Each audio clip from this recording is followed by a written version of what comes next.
Muy buenas, mi nombre es Pedro Jesús Zambrano Costa, estudiante de la Universidad Técnica de Manabí, de la carrera de Ingeniería Eléctrica. Bueno, a continuación voy a presentarle lo que es el portafolio de la materia de distribución eléctrica. Continuando con lo que es el semestre final de ciclo, tenemos lo que es la unidad 3, carga eléctrica, demanda y demanda máxima. Decimos que en lo que competece a la demanda máxima de un sistema o de una instalación es mayor que todas las potencias demandadas que han ocurrido durante un periodo de tiempo específico. En la potencia máxima, por simplificado, se conoce como una demanda máxima, dado que es la potencia máxima que demanda en una carga donde se representa el caso más crítico. Como se mencionó anteriormente, este valor es con el que normalmente se lleva a cabo los cálculos de regulación de la conducción. En un sistema eléctrico se pueden tener varias subidas de la demanda, razón por la cual se acostumbra a establecer un periodo mínimo de un tiempo en el cual se debe mantener este valor de potencia para que así se considere este como un máximo. A continuación, vamos a describir lo que es nuestra demanda, teniendo así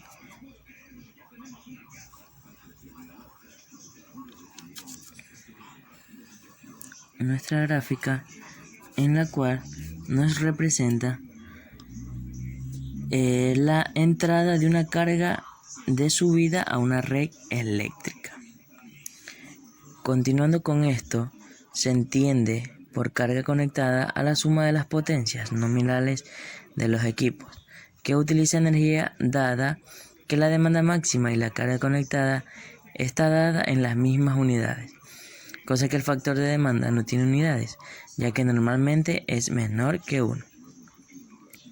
Justo reconocer que los términos carga y carga conectada pueden confundirse, sin embargo deben mencionar que cuando se habla de carga normalmente se está haciendo al valor de la demanda máxima de la curva del ancho de carga, y cuando se habla de carga conectada se hace referencia a la suma de las potencias nominales de los equipos y aparatos de la instalación, que en un momento dado pueden hacer uso de la energía. Ahora, el factor demanda y factor de utilización. El factor demanda se define como la relación existente entre la demanda máxima y la carga conectada, y como se dijo anteriormente, no tienen unidades. El factor demanda máxima, carga conectada.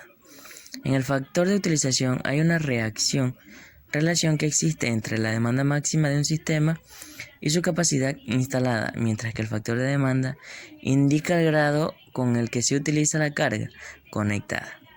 El factor de utilización indica el grado con el que se utilizan los equipos que suministran energía. Ahora, el factor de carga y factor de pérdidas.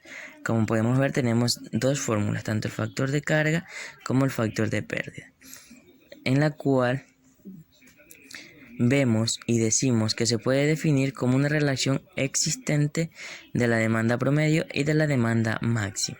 Esto es lo que es el factor de carga. En lo que es el factor de pérdidas, decimos que la potencia media es la pérdida para un periodo de tiempo específico, a la pérdida máxima o pérdida a la carga máxima durante el mismo periodo. El factor de diversidad, factor de coincidencia y diversidad de carga son unas de las clasificaciones de estas. Empezamos. El factor de diversidad se define como la relación de suma de las demandas máximas de las distintas partes de un sistema a la demanda máxima coincidente de todo el sistema. Debido a esta naturaleza diversa de la carga, no se requiere una fuente de alimentación de carga completa para los consumidores al mismo tiempo. Como vemos la fórmula, tenemos el factor de diversidad, que es la suma individual de la demanda máxima sobre el coincidente de la demanda máxima de todo el sistema. Ahora, el factor de coincidencia es la inversa del factor diversidad. Como vemos aquí tenemos la fórmula en la sumatoria y la multiplicación. En lo que es la demanda coincidente, tenemos que es una de la carga formada que entra en parte del sistema compuesto de cargas homogéneas, y esta es igual a la demanda máxima del sistema entre el número de cargas que deseas. Vemos la demanda máxima sobre el número de cargas. Esto de aquí es la demanda coincidente. Asimismo podemos obtener otra ecuación. La demanda máxima es igual al factor por la sumatoria de la demanda máxima, donde nos da igual al factor por el número de cargas, y esto multiplica a la demanda máxima. El cálculo de la línea de media y baja tensión. En lo que es caída de tensión en el conductor, tenemos el cálculo de la caída. En lo que es la línea de media tensión, se tiene en cuenta lo siguiente: la resistencia eléctrica de los conductores, la reactancia inductiva de los conductores. ¿Por qué? Porque en lo que es la resistencia tenemos que considerar su longitud, y en lo que es la reactancia, la intensidad alterna que recorre sobre los conductores, la cual nos produce un flujo magnético alterno que origina entre ellos fuerzas electromotrices de autoinducción. El cálculo eléctrico puede realizarse de dos formas: el cálculo preliminar y el cálculo comprobación. En el preliminar, como sección del conductor, se coge la normalizada por exceso correspondiente a la mayor de los cálculos por los tres criterios: máxima intensidad admisible, máxima caída de tensión y máxima intensidad de cortocircuito. En lo que es el cálculo por comprobación, tenemos que se escoge la sección que se comprueba de la intensidad de régimen permanente a la caída de tensión y la intensidad de cortocircuito, que estas estarán en neutro de los valores admisibles. Cálculo de tensión en las líneas de media. Cálculo de tensión en las líneas de media tensión. La impedancia de la línea, escogiendo un conductor de determinada sección, se calcula la impedancia de la línea. En esto podemos ver que tenemos la resistencia del conductor a la temperatura de trabajo y la reactancia del conductor.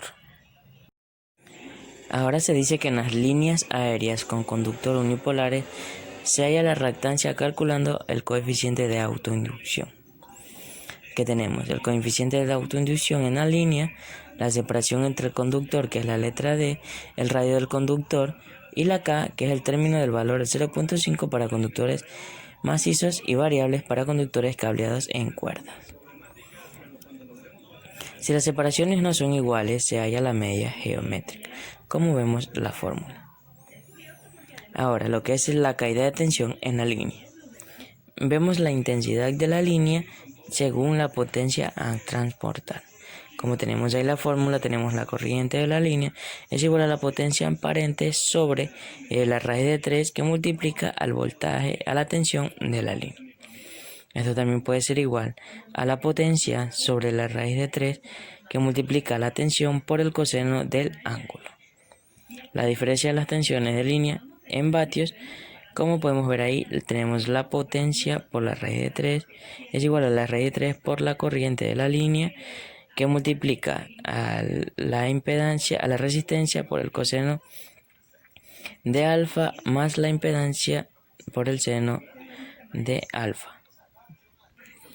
Por la reactancia, reactancia. La potencia máxima de transporte.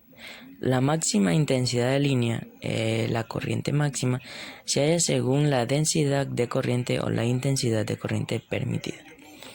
La potencia aparente máxima de transporte es igual a la raíz de 3 por la tensión y por la corriente máxima. Mediante esta ecuación se pueden construir gráficas para hallar la potencia de transporte en función a la longitud de la línea para distintos conductores, ya sea tensión, factor de potencia y caída de tensión. Ahora, la pérdida de potencia. La pérdida de potencia en la línea trifásica por efecto Joule es igual a 3 por R por la longitud, la corriente elevado al cuadrado. Sustituyendo el valor de la intensidad de línea en función de la potencia de transporte, tenemos la siguiente fórmula. Ahora, la pérdida en tanto por ciento de la potencia de transporte nos da otra fórmula en la cual la P es la potencia de transporte y la B es la tensión de la línea.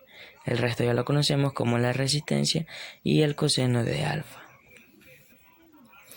Entrando a lo que es la unidad 4, tenemos la línea eléctrica aérea, la cual es el conjunto de conductores sujetos en el aire con aisladores y montadas sobre soportes a cierta distancia del suelo, que logran el aislamiento necesario entre conductores y tierra. Los cables más utilizados en la línea de distribución de tensión nominal son de 20 kilovatios. Los cables de aluminio y acero, porque al tener menos peso que el cobre y más resistencia mecánica, debido al alma de acero, pueden tenderse con vanos mayores y menos apoyo. La designación se designan por las letras LA, que son los alambres de aluminio y acero galvanizado. En lo que son las características, los más utilizados de cables son la LA30, el LA78 y el LA10, cuya característica según su norma son de 21,018. Los aisladores. Los aisladores son quienes aíslan la forma que forma el conductor y son los quienes soportan las altas intensidades. Se fabrican en porcelana, vidrio y estática, que resignan epoxi. Los aisladores se clasifican en varios tipos: aisladores en cadenas o suspendores o suspendidas, los aisladores fijos, los aisladores pasantes, aisladores con montura metálica y los aisladores de barra. Las cadenas que se forman son de dos tipos: las cadenas de suspensión y las cadenas de amarre. Las de suspensión son las que están formadas por la horquilla de bola galvanizada para unir la cruceta por dos aisladores y la grapa de suspensión. En cambio, la cadena de amarre es la que está formada por la horquilla de bola que une a la cadena con la cruceta, tres aisladores y la grapa de amarre, unida al último aislador de la cadena por una rótula larga. El apoyo del anclaje. Son elementos de la línea aérea que soportan los conductores y además elementos de la línea separándolas del terreno. Según el tiempo del material pueden ser de madera de pino, hormigón armado y metálica de acero. Actualmente se utilizan también apoyos de fibra de vidrio. Entrando a esto tenemos lo que son los herrajes. Son los soportes de los aisladores construidos de acero galvanizado que sujetan el aislador a la cruceta.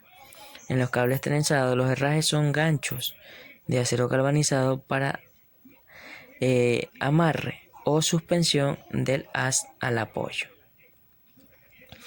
Estos se clasifican en el aislador fijo y el aislador de suspensión, que son quienes están sujetos a lo que es el amarre, el herraje. Ahora, el cálculo mecánico de cables. Un cable que cuelga bajo la acción de su propio peso está sometido a fuerzas de tracción dirigidas según la tangente a la curva hasta otro punto. Como el trozo del cable que está en equilibrio, la suma de todas las fuerzas actúan sobre él es nulo. De aquí se obtienen las siguientes relaciones. Como podemos ver, la tracción, vemos como la tracción al cuadrado más P al cuadrado, en la cual también tenemos el multiplicado por el coseno de pi y por el seno de pi. Al igual forma la tangente. De estas relaciones se deduce que la tensión horizontal es constante en todos los puntos y que la tensión es mínima en el punto más bajo y máxima en uno de los dos soportes. El cable que cuelga por su propio peso está sometido a una carga distribuida a lo largo de su longitud.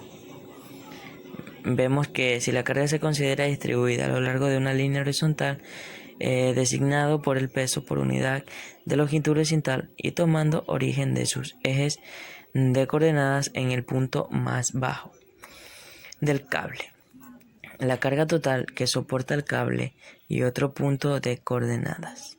La siguiente relación se obtiene de tensión y de su dirección, como lo vemos allí. Ahora, el cálculo de flecha. Se llama flecha a la mayor distancia vertical entre la recta que une los puntos de amarre del conductor con los puntos de apoyo y el conductor. La curva que forma el conductor sometido a su propio peso se llama cuaternaria. Pero para simplificar los cálculos en la práctica, esta curva se considera una parábola. Según la ecuación de la parábola del cable, la flecha en tramo horizontal nos queda de la siguiente forma. Ahora, continuando con la resolución de uno de los ejercicios de estas unidades, decimos que para la alimentación de 6 kVA, una frecuencia de 60 Hz y una instalación de trifásica,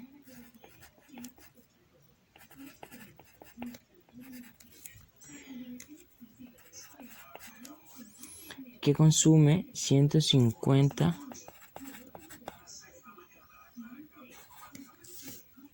con factor de potencia de 0.8 inductivo.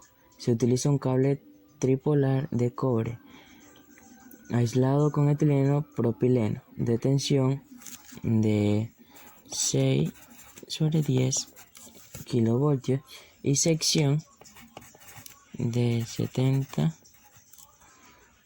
milímetros cuadrados. El cable va colocado horizontalmente sobre bandeja. Continúa con otros 3 cables a una temperatura ambiente de 35 grados centígrados.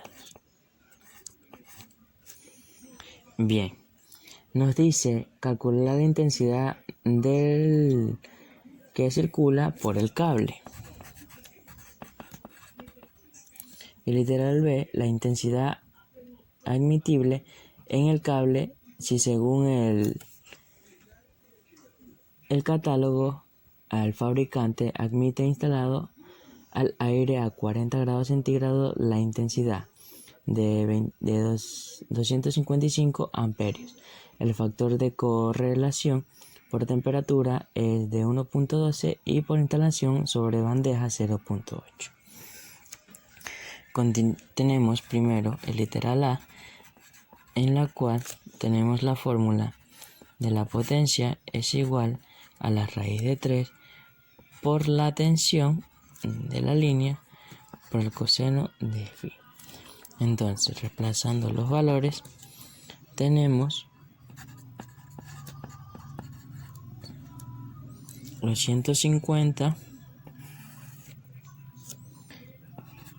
por la raíz de 3 que multiplica a 6 por 10 a la 3 por el coseno de 0.8, dándonos como un resultado 180.4 amperios. Continuando con el literal B, tenemos que calcular la intensidad admitible, la cual es igual a 255, que es la intensidad a 40 grados, que multiplica a 1.12, que es el factor de corrección por temperatura, y esto multiplicado por el 0.8, que fue el factor de potencia, dándonos así como resultado 228.48 amperios. Otro ejercicio que también entra en esta unidad es lo que es la pérdida porcentual de la potencia. Aquí a continuación vamos a resolver uno en la cual nos dice que es una línea trifásica con una tensión de 10 kilovoltios. Tiene una longitud de 2800 metros que se alimenta a una potencia de 2000 kilovatios. Tiene un factor de potencia inductivo de 0.85 y una resistencia al conductor de 0.4 ohmios por kilómetros. Entonces, tenemos la fórmula de la pérdida porcentual de potencia, en la cual nos dice que es la resistencia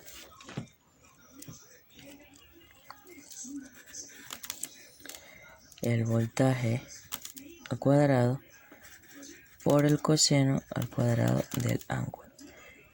Esto multiplicado por la longitud y la potencia.